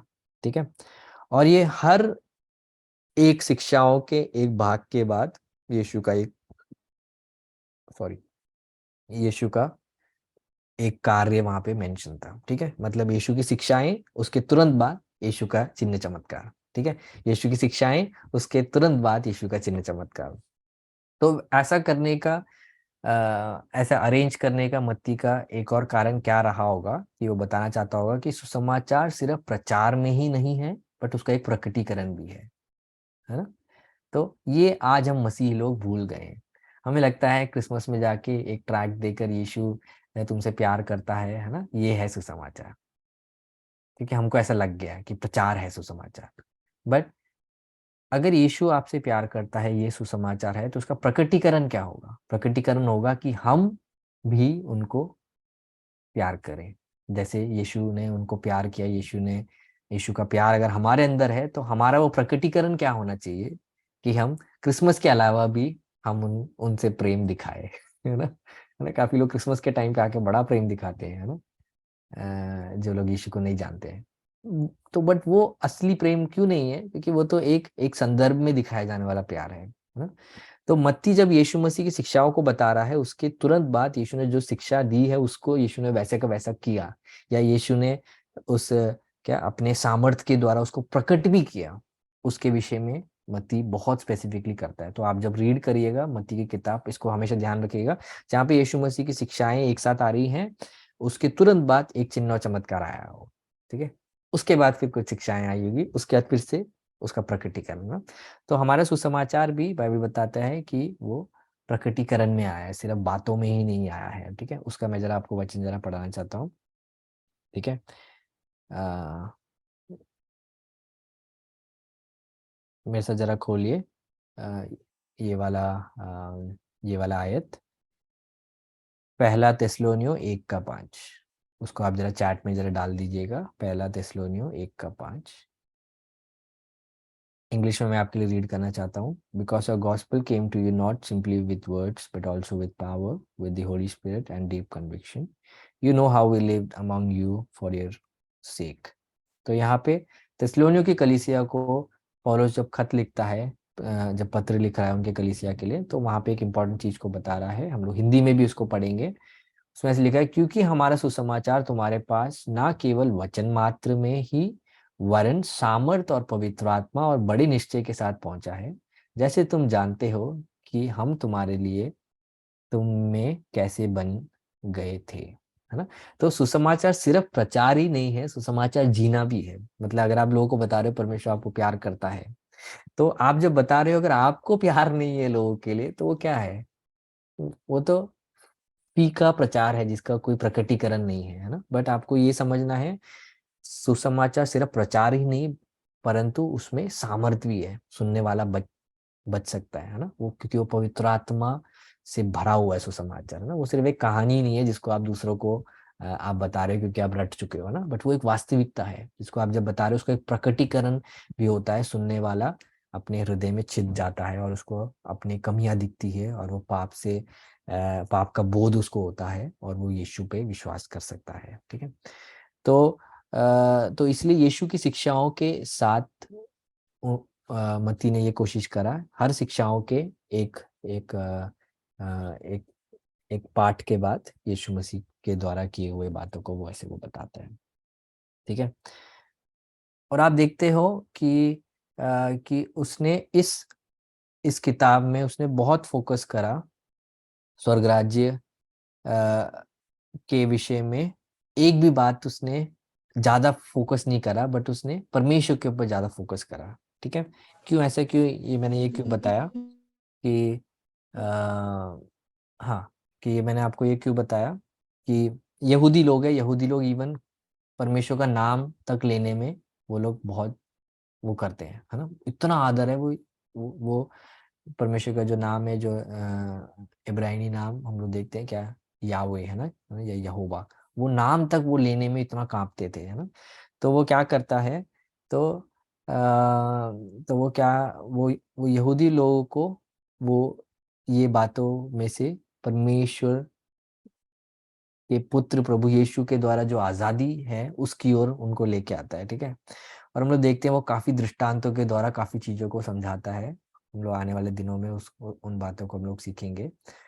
और हाँ, हम लोग देखेंगे, जैसे शुरुआत में मैंने आपको बताया था कि पुराने नियम से काफी आयतों को वैसे के वैसे इसने कोट करा है, ठीक है। जैसे पुराने नियम में उसको वैसे कोट करके फिर यीशु ने कही हुई एक बात को सिद्ध किया। तो जिसको पुराना नियम पता है उसके लिए इजी बन गया कि समझने के लिए, यस यीशु ही मसीहा है, ठीक है। और एक बात जो मत्ती बार बार लिखता है, ठीक है, ऑलमोस्ट 13 बार उसने लिखा है, इसको आप मेंशन कर सकते हो, ठीक है। ऑलमोस्ट 13 बार मत्ती ने एक एक एक एक फ्रेज को या एक लाइन को उसने बार बार यूज करा है। वो लाइन ये है कि कि ऐसा लिखा था, उसको पूरा करने के लिए ऐसा किया गया। ये वाला जो लाइन है, ठीक है, इंग्लिश में है, so that it might be fulfilled, है ना, कि जो पुराने नियम में लिखा गया था वो वैसा ही हो, उसको पूरा करने के लिए यीशु ने ऐसा करा। तो ये वाला जो ये शब्द है और किसी ने इस्तेमाल नहीं करा, मत्ती ने 13 बार उसको इस्तेमाल करा। तो ये मैं मत्ती के किताब की कुछ कुछ खूबियां मैं आपको बता रहा हूँ। और जैसे मैंने आपको बताया कि उसने मीका की किताब, होशैया की किताब, यिर्मयाह की किताब, एशिया की किताब, इन 4 किताब में से उसने काफी बार उसने वचनों को कोट किया। कौन कौन सी किताब में से मत्ती ने कोट करा?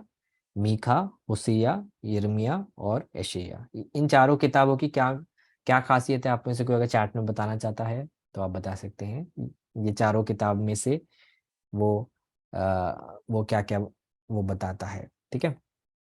तो इन चारों किताबों की क्या खासियत है? ये चारों किताबें भविष्यवक्ताओं की किताब है, ठीक है। कौन कौन सी किताब? मीका की किताब, होशेया, यिर्मयाह और यशायाह।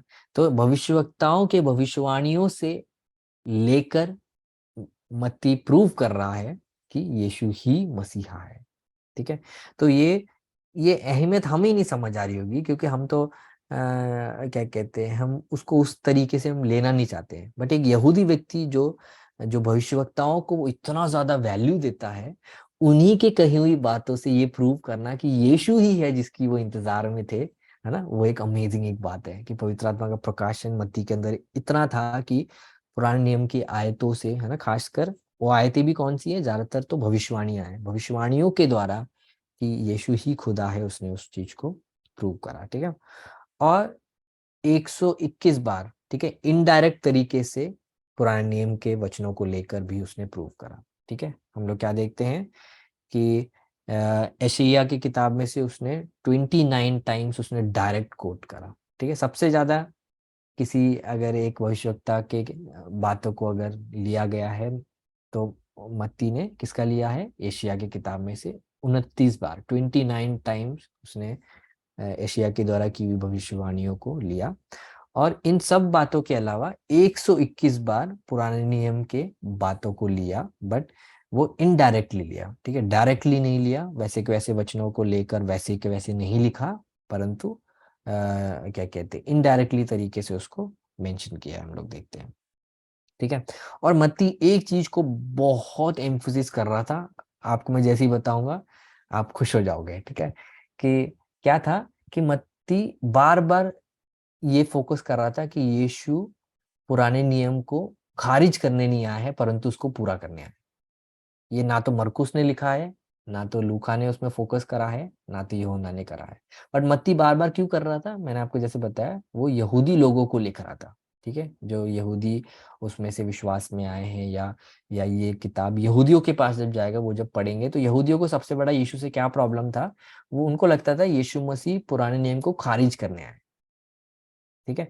उनको लगता था कि यीशु मसीह मूसा के खिलाफ है ना, या यीशु मसीह भविष्यवक्ताओं के खिलाफ है।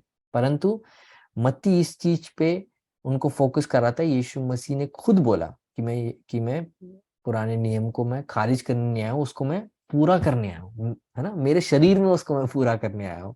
तो ये बार बार इस चीज पे फोकस करता है। और जब यहूदी लोग आज भी यीशु मसीह के खिलाफ, वो लोग काफी बार, वो लोग क्यों बोलते हैं, उनको लगता है कि यीशु मसीह क्या एक ऐसा एक व्यक्ति था जो पुराने नियम के खिलाफ था हमेशा, है ना, नई नई बातें बोलता था ना, इसीलिए वो मारे गए। वो आज भी ऐसे सोचते हैं, आज भी वो मसीहा के रूप में एक्सेप्ट नहीं कर पाते।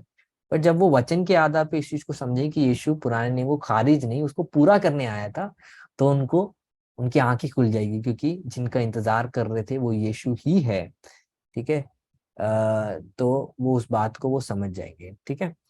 तो और बात हम लोग क्या देखते हैं कि कि क्या यीशु मसीह की जो वंशावली है उस पे मत्ती क्यों जोर देकर उसको बताता है? ये प्रूव करने के लिए कि यीशु मसीह की वंशावली में सिर्फ यहूदी लोग ही नहीं थे, परंतु उसमें अन्य जाति लोग भी थे, है ना।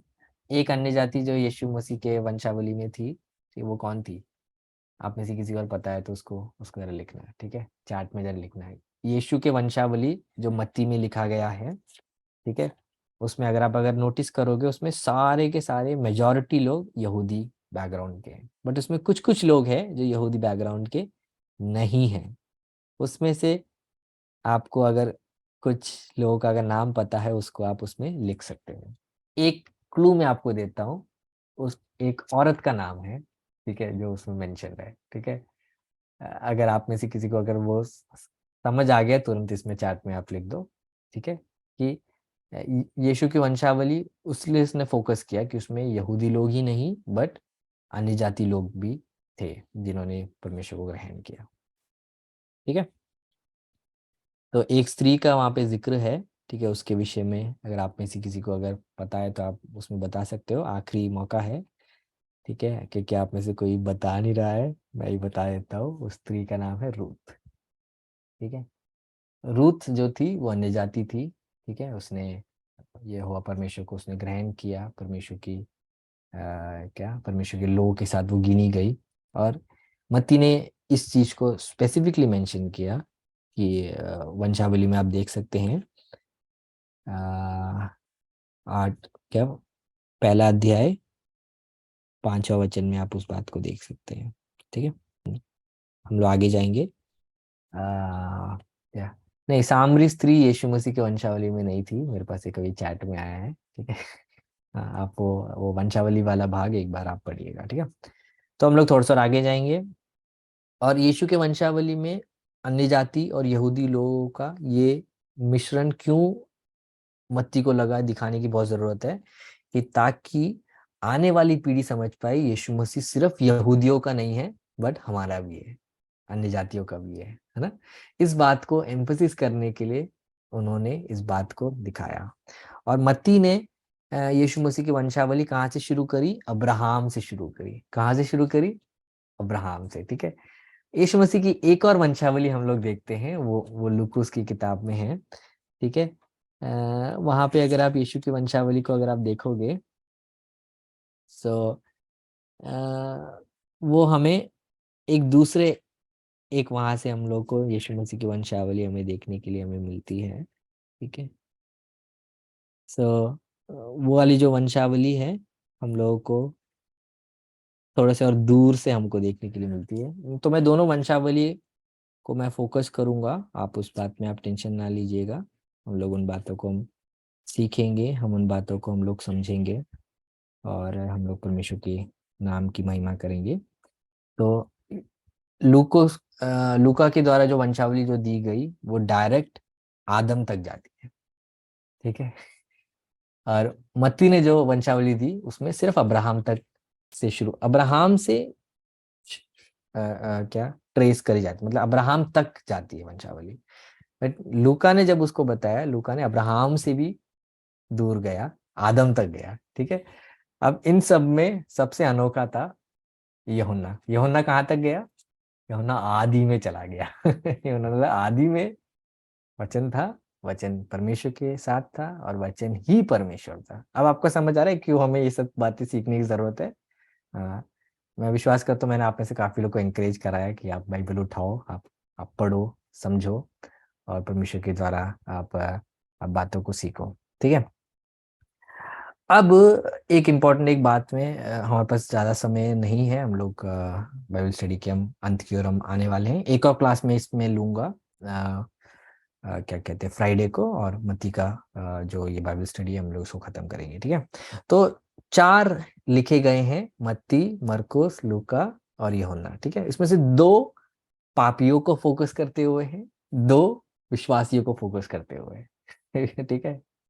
तो ये फोकस हमें बहुत जरूरी है समझने के लिए, ठीक है। विश्वासियों को फोकस करने वाला एक मैं आपको बताता हूँ, आपने शायद सही सोचा है, यस, यूहन्ना के द्वारा जो लिखा गया है वो विश्वासियों को ही समझ आएगा, ठीक है, क्योंकि इतना गहराई में लिखा हुआ है कि आपको समझ ही नहीं आ सकता, ठीक है।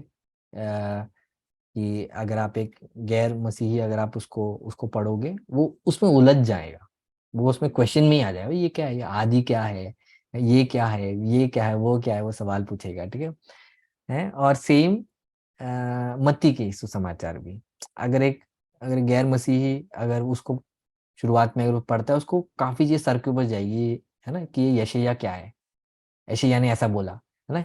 ये वाला भाग कहाँ से है भाई, ये क्या है, उसको समझ नहीं है। वो कहानी के रूप में तो उसको पढ़ तो लेगा, बट उसको काफी बार उसको दिक्कत होगी समझने के लिए, क्योंकि पुराने नियम के काफी आयतें ली गई है ना।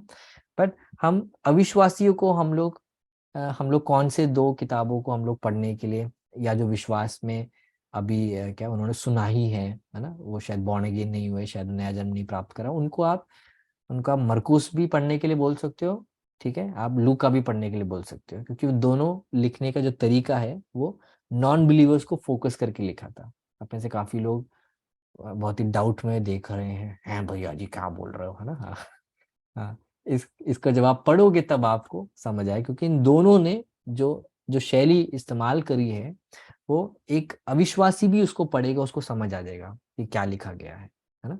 बट अगर यूहन्ना की किताब अगर वो पढ़ेगा, काफी उसको डाउट्स आ जाएंगे भाई कि ये क्या बोला गया है ना, काफी कठिन रीति से लिखा गया है, उनको वैसा लग सकता है।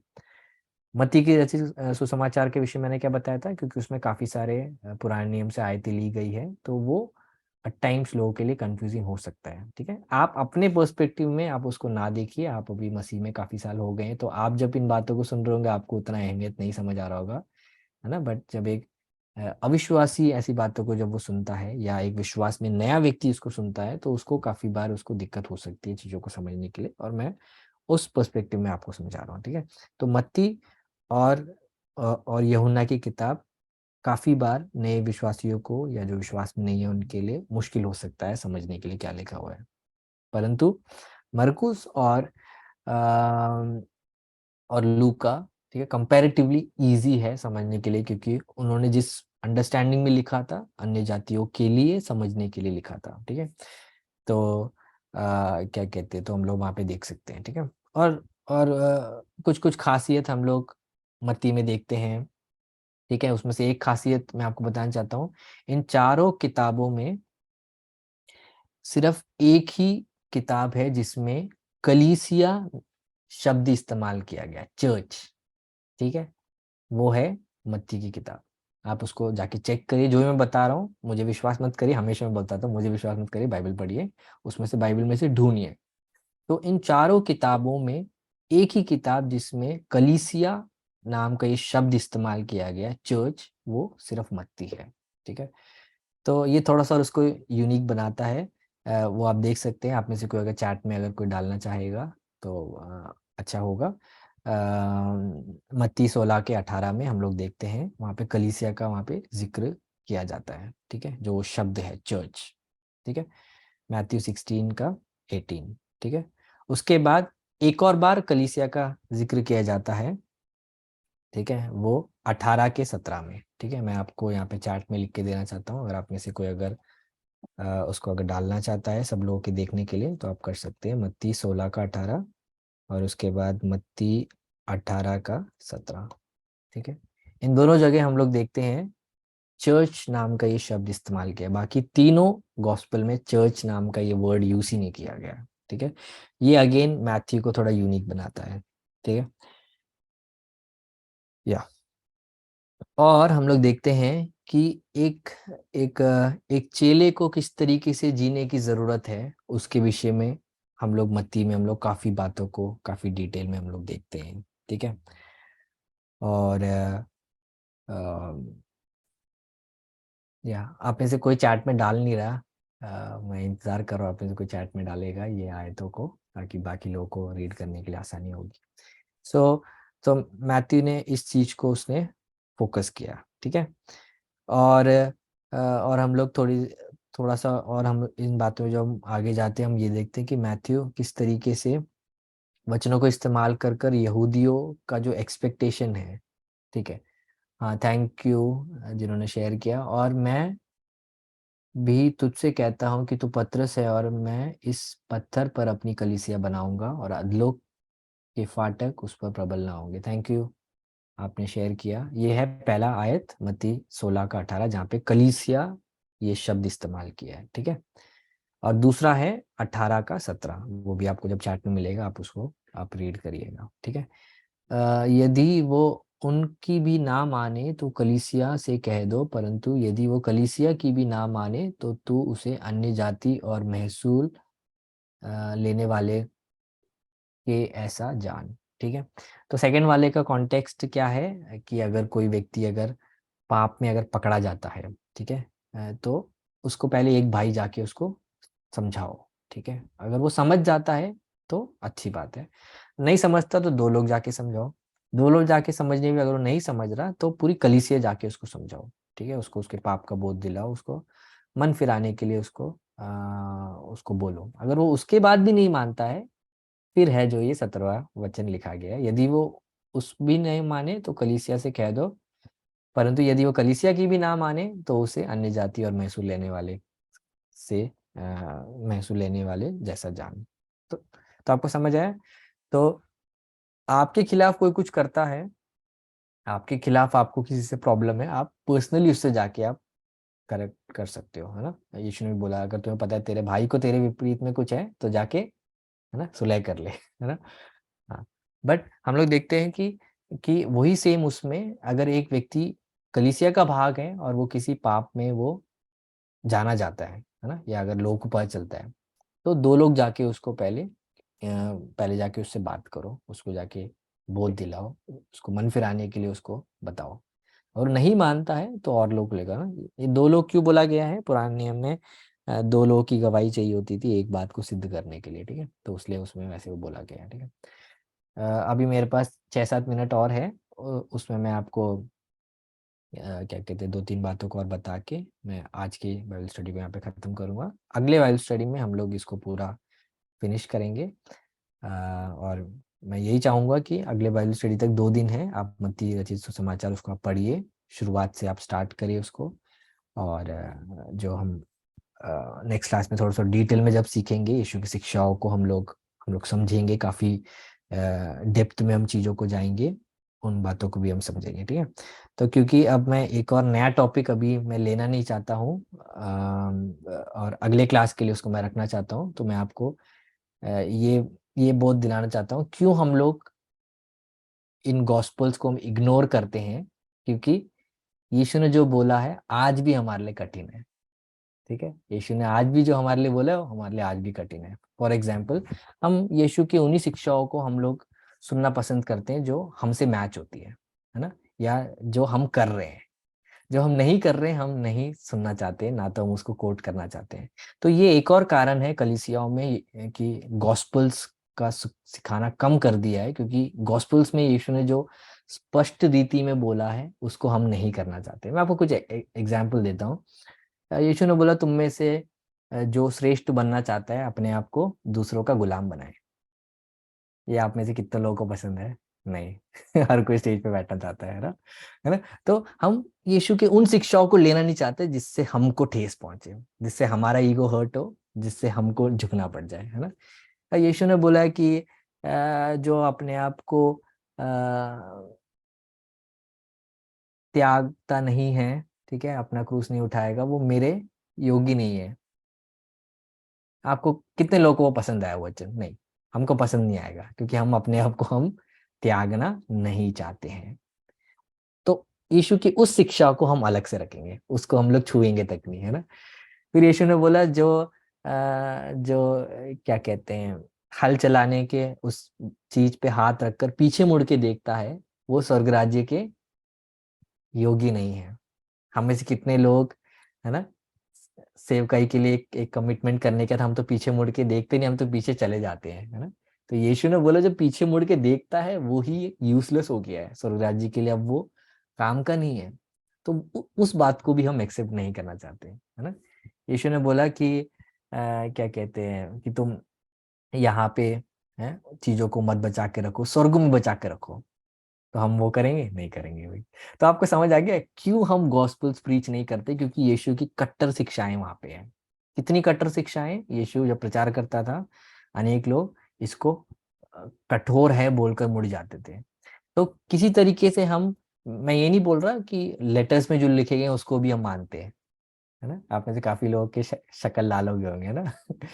हम जो पत्रियों में लिखे गए हैं उसको भी नहीं मान रहे हैं, बट किसी तरीके से हम एटलीस्ट हम थोड़ा सा अच्छा फील कर सकते हैं कि हमने यीशु के बातों को नहीं माना। वो उसका दोषी ठहरने से तो अच्छा है ना कि पतरस ने जो बोला उसको नहीं माना, है ना, या पौलुस ने जो बोला उसको नहीं मानना, है ना।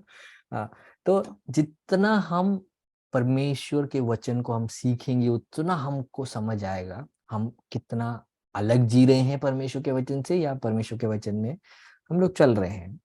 ठीक है। यीशु मसीह ने बोला कि व्यभिचार है नहीं करना, ऐसा पुराने नियम में लिखा था, बट मैं तुम्हें बताता हूँ, जो भी किसी एक स्त्री को गलत नजर से देखता है वो अपने हृदय में व्यभिचार कर चुका है। हमको वो वचन पसंद नहीं है। हम उसके आसपास के सारे चीजों को हम लेंगे, है ना। अगेन यीशु की शिक्षाएं, मैं बताना चाहता हूँ, संसार के लिए नहीं, कलीसिया के लिए भी आज टफ है।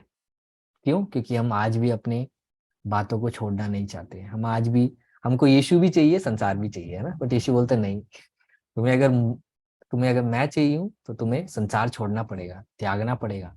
यीशु तो बोलता है कि, यीशु ने बोला कि जो अपने माता पिता है, अपने भाई बहन, अपनी पत्नी, इवन अपने आप से अगर बैर ना करे तो मेरा चेला नहीं है ना। है ना, वहां पे नफरत के बारे में बता रहा है। तो यीशु मसीह क्या हमको ये सिखा रहा है कि सबसे नफरत करो? नहीं। यीशु बोल रहा है कि हमारा यीशु के लिए प्यार इतना ज्यादा होना चाहिए, दूसरों के कंपैरिजन में वो नफरत जैसा लगना चाहिए, कि दूसरों से जो हम कर रहे हैं वो नफरत समान लगना चाहिए, एज कंपेयर टू जो प्रेम हम खुदा से कर रहे हैं। बट मेरे प्रेम, मैं आपको बताना चाहता हूँ, हम मसीही लोग यीशु से प्यार नहीं करते हैं। यीशु से काम निकलवाने के लिए हम लोग बहुत आगे है ना। बट हम अपने आप को त्यागना नहीं चाहते हैं। अगेन आपको लग रहा है कि गॉस्पल्स इजी है? नहीं। ये तो मैंने तो कितना 4-5 शिक्षाओं को अभी बस लिया यीशु के, तभी आप में से काफी लोग के पसीने छूट गए होंगे ना। ओ हाँ, सही बोला, यीशु ने जो बोला है हमने उन बातों को नहीं करा है।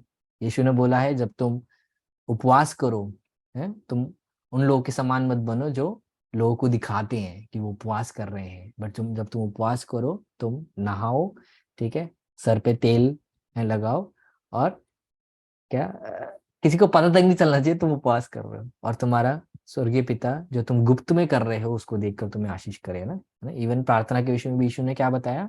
संसार बता रहे सबको दिखा के प्रार्थना करो, यीशु ने बोला नहीं, जब तुम प्रार्थना करोगे तुम अपने प्रार्थना की कोठरी में जाओ, है ना, या एक स्थान में जाओ जहाँ पे तुम्हें कोई नहीं देख रहा, है ना, या अकेले हो जाओ, और उसके बाद तुम प्रार्थना करो। क्योंकि दूसरों को लगता है कि जब वो प्रार्थना करते हैं तो लोग देखते हैं, है ना। या यीशु ने बोला कि तुम्हारे शब्दों के है ज्यादा होने से ये मत सोचो खुदा सुनता है ना। बट खुदा को तो ऑलरेडी पता है। ठीक है। हम में से कितने लोग हैं जिनके बाल टूटते रहते हैं? भाई मेरे तो टूटते हैं बाल, है ना, क्योंकि यहाँ का कनाडा का पानी से जनरली लोगों का टूटता है, क्योंकि बहुत अच्छा क्वालिटी का पानी है। हमारे इंडिया का खराब क्वालिटी का पानी पी पी के हमारा बाल वैसा हो गया है, अब यहाँ का अच्छा है। ठीक है। तो यीशु ने बोला कि तुम्हारे सर के सारे बाल तक गिनती किए गए, और एक भी तुम्हारे पिता के नॉलेज के बिना नहीं गिरता। इसमें से कितने लोग हैं जो एक्चुअली में उसको मानते भी है? नहीं मानते। तो आपको समझ आ रहा है मैं आपको क्या दिखा रहा हूँ? हम में से कोई भी यीशु की शिक्षाओं को हम उस तरीके से अपना नहीं रहे। हमको लग रहा है कि हम गॉस्पल में से हम ग्रेजुएट हो गए हैं, है ना, हम लोग सुसमाचार में से हम बढ़ गए हैं। अब हम लोग तो अब गहराइयों में जाएंगे। मेरे प्रियो, गहराई सुसमाचारों में है, क्योंकि सुसमाचार में जो यीशु ने कहा है उसी को शिष्यों ने एक्सप्लेन करा। और एक्सप्लेनेशन में कितने, है ना, कितने पत्रियां बन गए आप देख लो। तो मतलब गहरा कौन है ना, किसकी बातों को उन्होंने एक्सप्लेन करा है? क्या पौलुस बड़ा है? क्या पतरस बड़ा है? नहीं, ये लोग सब यीशु के चेले हैं, यीशु की बातों को वो एक्सप्लेन कर रहे हैं। ठीक है।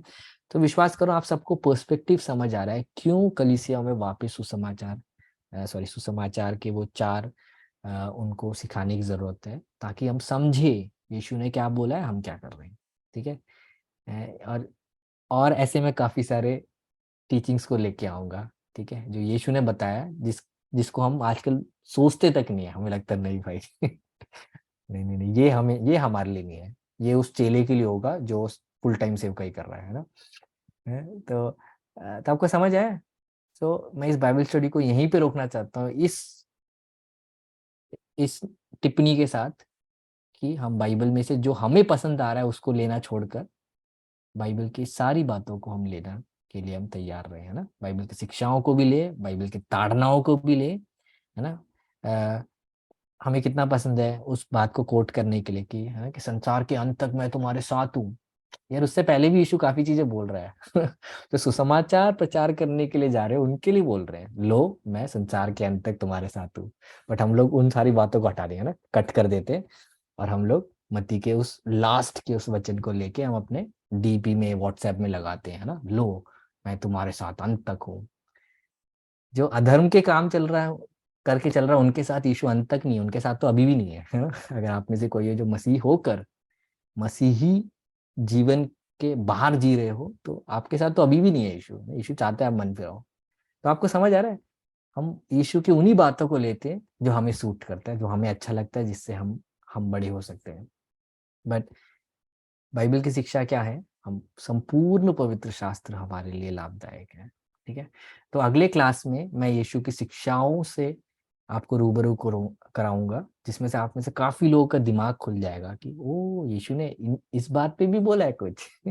हमें लगता था कि यीशु इस बात में खुश नहीं थे या उनको इसका नॉलेज नहीं था। बट मत्ती की किताब में यीशु का टीचिंग सबसे ज्यादा है, और उसी में से मैं आपको सिखाऊंगा।